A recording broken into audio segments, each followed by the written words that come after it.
কি আশা করেছিলাম অন্তত 4-5 বার বাংলার নামটা শুনবো বা বিটা শুনবো, সেটাও শুনতে পারিনি। সুতরাং ইলেকশন সামনে, তাতেও একটুও কিছু দিল না। বাংলাকে বঞ্চিত করতেই থাকছে, আগামী দিনে করবে। ফিনান্স কমিশন তো কোনো ব্যক্তির কমিশন নয়, ফিনান্স কমিশন কোনো সরকারের নয়। ফিনান্স কমিশন একটা প্রতিষ্ঠান। অর্থাৎ আমাদের দেশে যুক্তরাষ্ট্রীয় পরিকাঠামো, কেন্দ্রের একটা রোজগার আছে, রাজ্যের একটা রোজগার আছে, আবার কেন্দ্র রাজ্য মিলিয়ে একটা রোজগার আছে। জিএসটি যেমন হয়েছে, সেই জিএসটির পর এটা আরো বিস্তারিত। তারা ঠিক করে যে এই যে ডেভলিউশন হবে, অর্থাৎ এই যে বিকেন্দ্রীকরণ হবে, যে ফান্ডে যে ভাগ হবে, কেন্দ্রীয় সরকারের যে রোজগার, কেন্দ্রের যে রাজস্ব, সেই রাজস্বের কতটা পরিমাণ রাজ্যগুলোকে দেওয়া উচিত, তার জন্য এই ফিনান্স কমিশন তারা তার মাপ তৈরি করে দেয়। সেটা হয়ে গেছে 41%। এটা কারোর দয়া নয়, রাজ্যগুলো এটা পাওনার বিষয়, এটা কোনো দয়া দাক্ষিণ্য নয়। এতদিন এটা পুরনো অনুমোদন ছিল ফিনান্স কমিশনের, অনেক দেরিতে এটা করছে কেন্দ্র। এবার দেখাবো আপনাদের ছোটখাটো কর ফাঁকিতে যেটা শাস্তির সংস্থান এতদিন ছিল, সেইটা বদলে গিয়ে জরিমানা যদি দেওয়া হয় সেক্ষেত্রে ছাড় পাওয়া যাবে। এই কথা আজকে বাজেটে ঘোষণা করেছেন কেন্দ্রীয় অর্থমন্ত্রী। কর ফাঁকিতে জেলের বদলে অতিরিক্ত 10% জরিমানা দিলেই ছাড়। ছোটখাটো ফাঁকিতে জেল নয়, জরিমানা। ধার্য করের যে 10% অতিরিক্ত শুধু সেটুকু দিলেই হবে। কি বললেন দেখুন একবার। To address practical issues of small taxpayers like students, young professionals, tech employees, relocated NRIs and such others, I propose to introduce a one-time 6-month foreign asset disclosure scheme for these taxpayers to disclose income or assets below a certain size.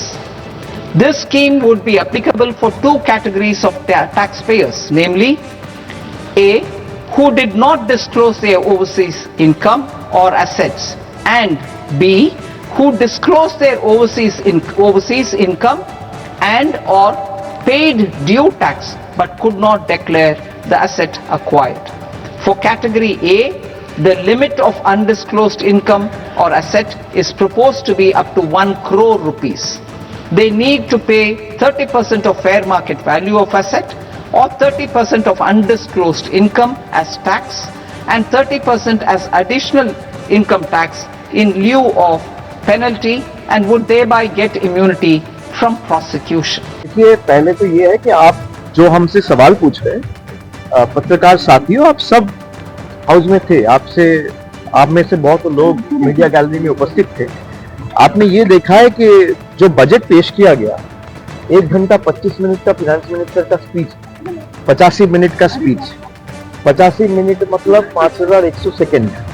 इस 5100 second में बंगाल का एक बार नाम तक नहीं दिया गया, एक बार भी, मतलब बंगाल मेंशन ही नहीं किया गया।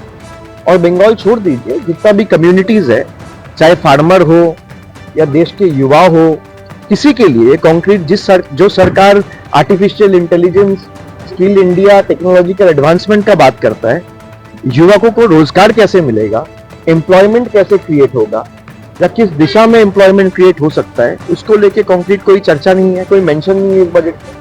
फार्मर्स के लिए कोई फिनेंशियल सिक्योरिटी या इनकम स्टेबलाइज करने का कोई तरीका, ताकि किसानों का कुछ मदद मिले, उसका कोई तरीका नहीं है। और कोई भी कम्युनिटी के लिए कोई यहाँ पे सोल्यूशन नहीं है, कोई समाधान नहीं है।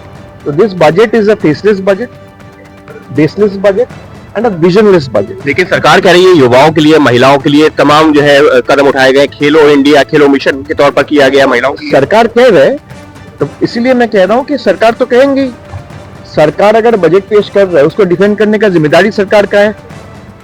To me the budget is more like a government self appraisal report written by its own PR department. This budget doesn't have any concrete solution to offer. आप कह रहे पश्चिम बंगाल के लिए कुछ नहीं मिला? नहीं, मैं नहीं कह रहा हूँ, आप मुझे दिखा दीजिए बंगाल का एक नाम मेंशन किया हो। मैं नहीं कह रहा हूँ, आप दिखा दीजिए। जी बिल्कुल भाई, 5100 सेकंड का बजट स्पीच है आपका, 1 सेकंड दिखा दीजिए जहाँ पे बंगाल मेंशन किया है, 1 सेकंड में। जब बंगाल को बांग्लादेश के नजरिया से अगर कोई देखता है, तो देश के केंद्र के सरकार देखता है, यहाँ पे बैठे हुए मिनिस्टर्स देखता है, और जिसने बजट पेश किया वो देखते हैं। हम लोग को अगर बांग्लादेशी कोई बोलता है, तो यहाँ पे बैठ के जो बजट पेश किया है और जो बजट लिखा है, जो सरकार ने पेश किया है, वो सरकार देखते हैं। नहीं तो आपका 85 मिनट का बजट स्पीच में बंगाल का एक बार मेंशन भी नहीं होगा। कुछ रेलवे आप पिछला बार जो वादे किए थे जल जीवन मिशन का 2525 करोड़ जो बजट में प्रॉमिस था वो आपने रोक के रखा है। तो जो लास्ट ईयर आपने वादा किया था वही नहीं निभाया। अब नया वादा क्या करेंगे? ज्यादा घोषणाएं होती है तो कहा जाता है चुनावी बजट है, क्या ये वजह रही क्या? नहीं, चुनावी बजट तो वो तो आप कहेंगे, लेकिन हम लोग आशा नहीं करते इस सरकार से। 2021 के बाद से बीजेपी के सरकार जिस तरीके से बंगालियों को अत्याचार किया है, तो हम लोग की तरफ से कोई चुनाव का प्रत्याशा नहीं था, क्योंकि इनको पता है बंगाल में खर्चा भी करेंगे तो हारेंगे।